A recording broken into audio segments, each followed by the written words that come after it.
Ghar Vaapsi Smriti Irani's visit to Amethi ahead of Panchayat poll sets tone for 2029 Amethi ki diditi, Hoon or Rahungi I am Amethi's sister and will remain so. These words define former Union Minister Smriti Irani's return to Amethi, her first visit to the constituency after a long time, following her defeat in the 2024 Lok Sabha elections. While the occasion coincided with the birth anniversary of Rania Ahilyabai Holkar, the political symbolism of her visit extended far beyond the commemorative event.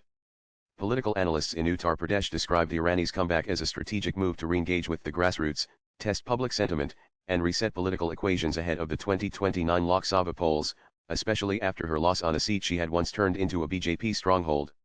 Experts also said that her timely visit served as a morale booster for party workers gearing up for the upcoming Panchayat elections and the crucial 2027 assembly polls. Addressing a gathering at Ranjay Inter College grounds in Gauriganj, Irani struck an emotional and combative note.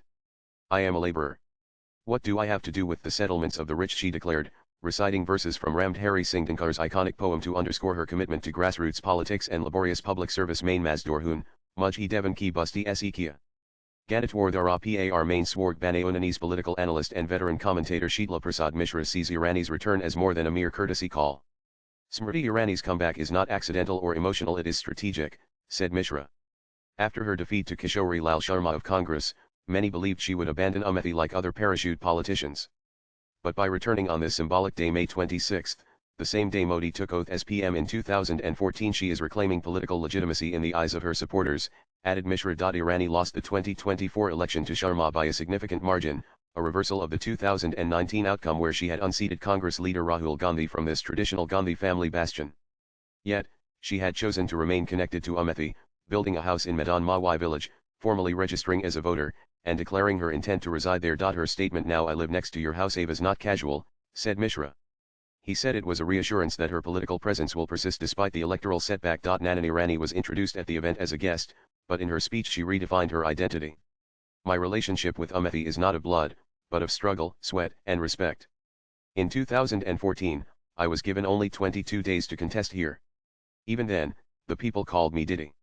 11 years later, they no longer see me as a former MP but as a sister." The crowd responded warmly, suggesting that despite the electoral loss, Irani has retained a significant emotional connect in the constituency. Nanan in her address, Irani listed key achievements from her tenure as MP: the AK-203 rifle factory, Coca-Cola bottling plant, a medical college, a Sainik school, and the development of an industrial corridor.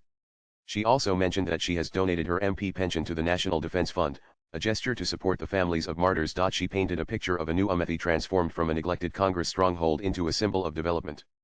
"Amethi today is a land of industries and opportunities," she said, emphasizing how women-led self-help groups and strengthened Panchayati Raj institutions have brought about grassroots change. Nanan, while her speech was largely conciliatory, she could not hide her disappointment over the election result.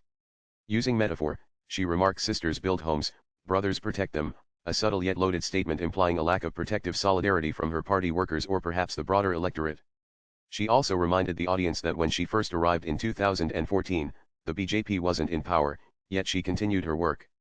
"We don't calculate gains, we earn virtue," she said, reinforcing her image as a selfless worker. Nanan, the return of Smriti Irani to Amethi might be seen by some as a routine visit, but the layers beneath suggest a deeper political recalibration. According to Sheetla Mishra, this visit could be a litmus test for 2029. If she rebuilds her base and stays in close touch, she might attempt to come back with a stronger narrative. Irani ended her Amethi visit by meeting local BJP workers and reminding them of their foundational values: dedication, discipline, and trust.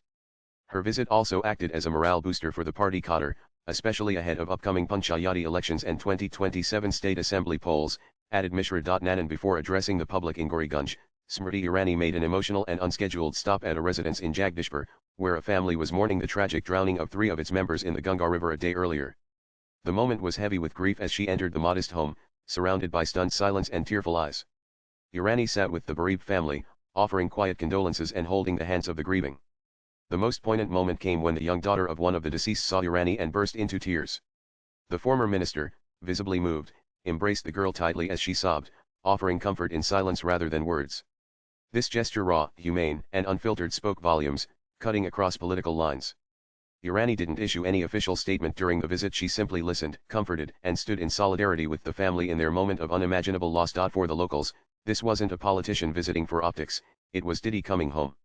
This brief but heartfelt stop illustrated the deeply personal connection Irani still holds with segments of the Amethi electorate, reminding everyone that beyond political equations, Moments of shared humanity often leave the deepest impact. Swipe left for next video. In an age where electoral losses often mean political exits, Smriti Irani's re-entry into Amethi is an exception. Whether it results in political revival remains to be seen, but for now, she has reasserted her emotional and symbolic claim on the land she once conquered. She left for Delhi via Lucknow by Monday evening, but not before leaving a clear message that her political journey in Amethi is far from over. Latest blogs.